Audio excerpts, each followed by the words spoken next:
Voici la deuxième partie de vidéo sur le sujet de l'hypersensibilité. Quels sont les défauts d'un hypersensible?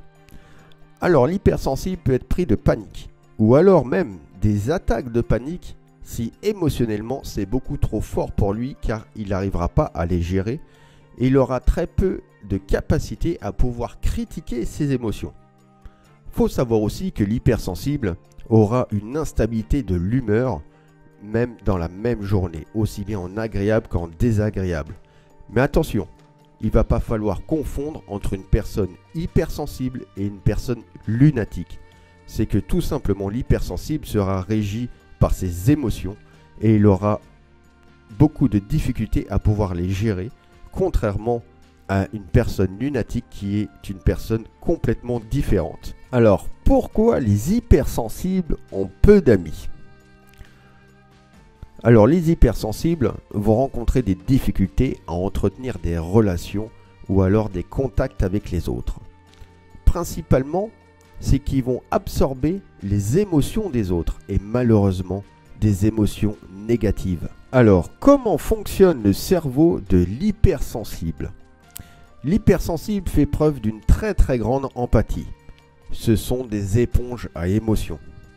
Le cerveau de l'hypersensible fonctionne constamment car il va se poser sans cesse des questions sur tout et sur rien. Rien n'est laissé au hasard. Tout doit avoir une réponse. Comment reconnaître une femme hypersensible?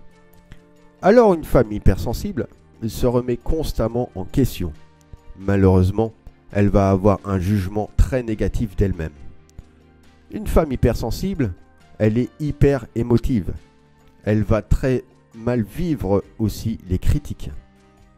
D'où l'importance pour une femme hypersensible de travailler son estime d'elle-même. Pourquoi les hypersensibles sont incompris? Alors tout simplement c'est dû à l'hypersensibilité. Car l'hypersensible va capter tout de suite les moindres petits signaux que l'autre lui renvoie avec ses émotions. Alors vu comme ça, on pourrait avoir l'impression que c'est un don, un super pouvoir. Mais des fois ça en fait trop. Trop d'émotions, trop d'informations, ils en peuvent plus. Comment se comporte un hypersensible en amour? Alors l'hypersensible recherche des relations saines, vraies et authentiques. Parce que l'hypersensible est authentique, voire même sans filtre. Il ne triche pas avec ses sentiments. Donc, en contrepartie, en aucun cas, il va jouer avec vos sentiments. Car pour lui, jouer avec les sentiments, c'est de faire du mal à autrui. Et il a horreur, vraiment horreur de faire du mal à l'autre. Au sein d'un couple, l'hypersensible sera rempli d'empathie et de bienveillance envers l'autre. Il se déploie aussi une richesse émotionnelle qui rend son lien à l'autre vivant. La tromperie et la trahison ne fait pas du tout partie de son monde. Donc ce n'est pas du tout un hypersensible qui va vous trahir ou vous tromper. Mais attention, en aucun cas il va falloir le trahir et le tromper car sinon sa décision risque d'être irrévocable. Donc pour vous mesdames ou vous messieurs, si vous recherchez une relation vraiment saine, fiable, durable, avec loyauté et fidélité, dans ces cas-là, dirigez-vous vers un hypersensible, car l'hypersensible sera très loyal et très fidèle. Ce sont les mots clés de ce qu'il est réellement. Mais attention, il va falloir aussi faire des efforts aussi de votre côté. Essayez de mieux le comprendre, de comprendre ses émotions, de respecter aussi son espace vital. Lorsque ses émotions seront beaucoup trop fortes, bien sûr, il va chercher à s'isoler. Donc ça, faut respecter ça, car ça sera vital pour lui. Si vous voulez réellement être en couple avec un hypersensible, il va vous apporter une sécurité émotionnelle, car il sera loyal et fidèle envers vous. Il vous fera passer aussi pour une priorité et non pas pour une option. C'est l'avantage d'un hypersensible. Mais attention, il va falloir aussi faire des efforts aussi de votre part, de mettre complètement votre ego de côté, de ne plus fonctionner avec votre partie du cerveau, cette partie rationnelle, mais agir sur le côté émotionnel. Et la clé pour rester avec un hypersensible, c'est la communication. mais la communication à cœur ouvert.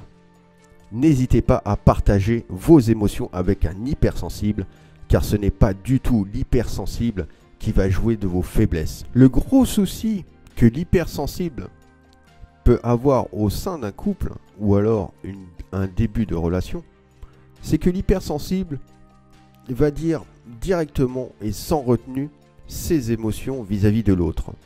Si elle est vraiment intéressée par cette personne-là, si elle la trouve jolie, agréable, attirante, il est même capable de lui dire, même au bout d'une semaine, ça va aller très très vite, car l'hypersensible est comme ça. Et le problème, c'est que la personne en face, si elle est plus dans le côté rationnel et non pas émotionnel, le problème, c'est que cette personne-là va prendre l'hypersensible comme acquis.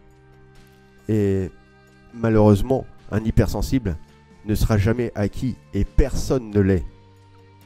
Et personne appartient à personne.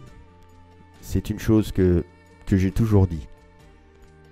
Mais le problème, c'est que on va s'autoriser à jouer avec ses émotions et on va jouer aussi avec ses sentiments et on va se permettre de faire tout et n'importe quoi jusqu'au jour où vous allez regretter, car l'hypersensible, lorsqu'il va ouvrir les yeux là-dessus, n'oubliez pas qu'il a une très grande intuition, une très grande clairvoyance et il a une empathie extrême.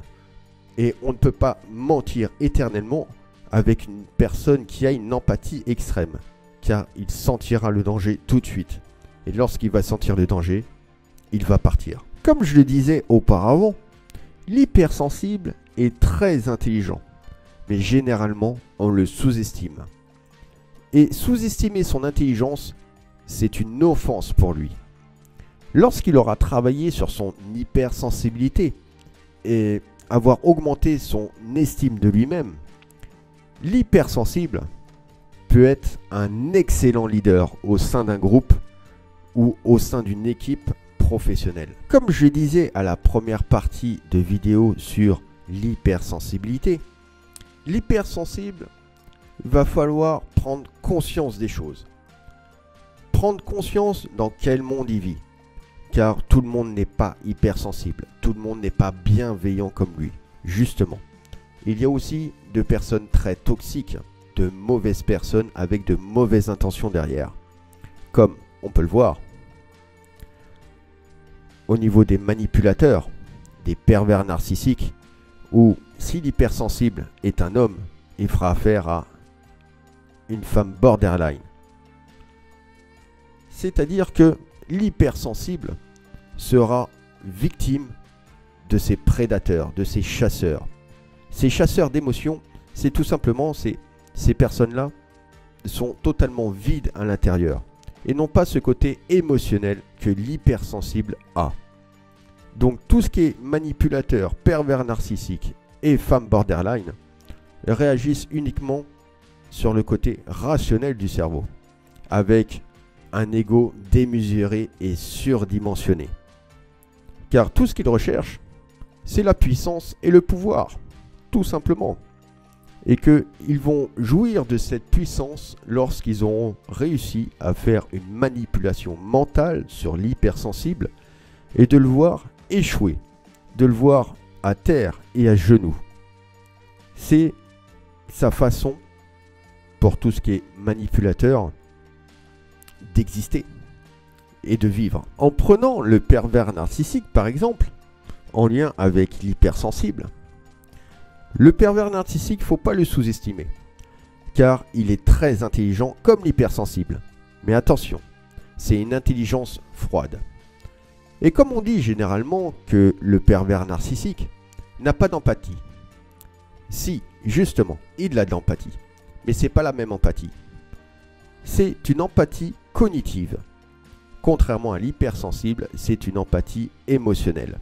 La différence entre les deux, c'est que l'empathie cognitive lui servira à contrôler l'autre, car il verra, grâce à cette empathie cognitive, les failles de l'hypersensible, ses peurs, ses doutes, ses blessures, et il jouera dessus. L'empathie émotionnelle, pour le pervers narcissique, est largement en dessous de 0. Contrairement à l'empathie émotionnelle de l'hypersensible, on pourrait dire qu'il est au moins à 200 ou 300% par rapport à la moyenne, car faut pas oublier que ces émotions sont très intenses. À la prochaine vidéo, on parlera toujours sur l'hypersensible et le sujet, ça sera le HPE. Car on en parle très peu du HPE. Et on entend plus parler du HPI. La différence entre les deux, c'est que le HPI, c'est un haut potentiel intellectuel et le HPE, c'est un haut potentiel émotionnel. J'espère que vous avez appris beaucoup de choses sur l'hypersensibilité. Je vous dis à bientôt pour une autre vidéo.